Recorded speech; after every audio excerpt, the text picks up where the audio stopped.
विद्यालय रे नाही पर्याप्त श्रेणीगृह गोटे घरे चली 3टी श्रेणी पिलांको पाठपढ़ा जो घरे दिन में पाठपढ़ा हेउछि से घर को राति रे हॉस्टेल भावे व्यवहार करुछंती छात्र छात्री। हाटडीह कलिंगा पंचायत कैंथगड़िया बांछानीति संस्कृत विद्यालय ए दयनीय स्थिति। स्कूल रे 60 रु अधिक पिला पाठ पढ़ुछंती। बीजेडी सरकार समय रे एहाको 5T रे शामिल करा जाई स्कूल रूपांतरण पई अनुदान जोगाई दिया जायथिला। एथिरे 3टी श्रेणी गृह रे आजबेस्ट पका जायथिला किंतु निम्न मानर काम जोगु दिन केइटा भितरे छपर उड़ीगला। बीडीओ एवं सरकारी जंत्री घटनास्थल परिदर्शन करी तुरंत एहार निर्माण कार्य पई एस्टिमेट प्रस्तुत करी अनुमोदन पई जिला ऑफिस को पठाइथिले किंतु या भितरे 6 मास बीती जाइथिले सुधा आज पर्यंत एहा अनुमोदन होई पारलानी।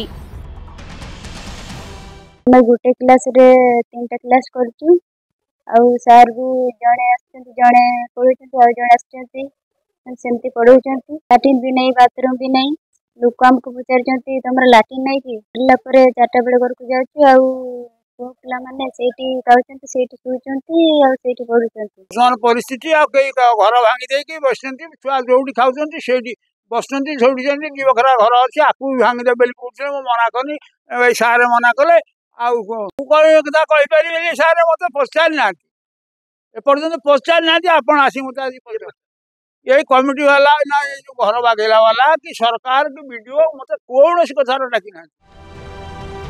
अष्टम नवम दशम श्रेणी पिलामाने गोटे श्रेणीगृह रे बसी शिक्षा लाभ करुछंती। एहा एक आवासिक शिक्षानुष्ठान होइतिबारु पिलामाने सेही गोटे श्रेणीगृह रे शिक्षा लाभ सहित रात्रि यापन करुछंती। एने उपजिलापालक निकट रे अभियोग परे से क्षेत्र परिदर्शन करबा सहित तुरंत समस्यार समाधान पई प्रतिश्रुति दैछंती।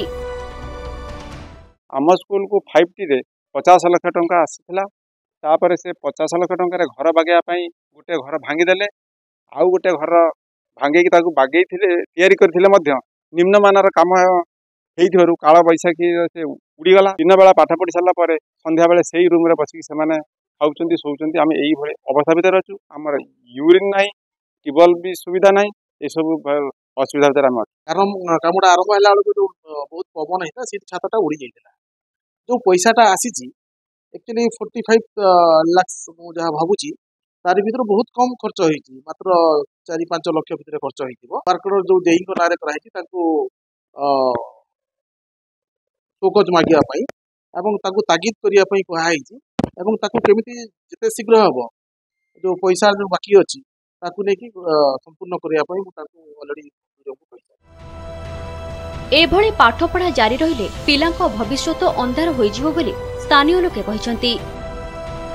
आनंदपुर दिलीप मिश्र को रिपोर्ट, नंदीघोष टीवी।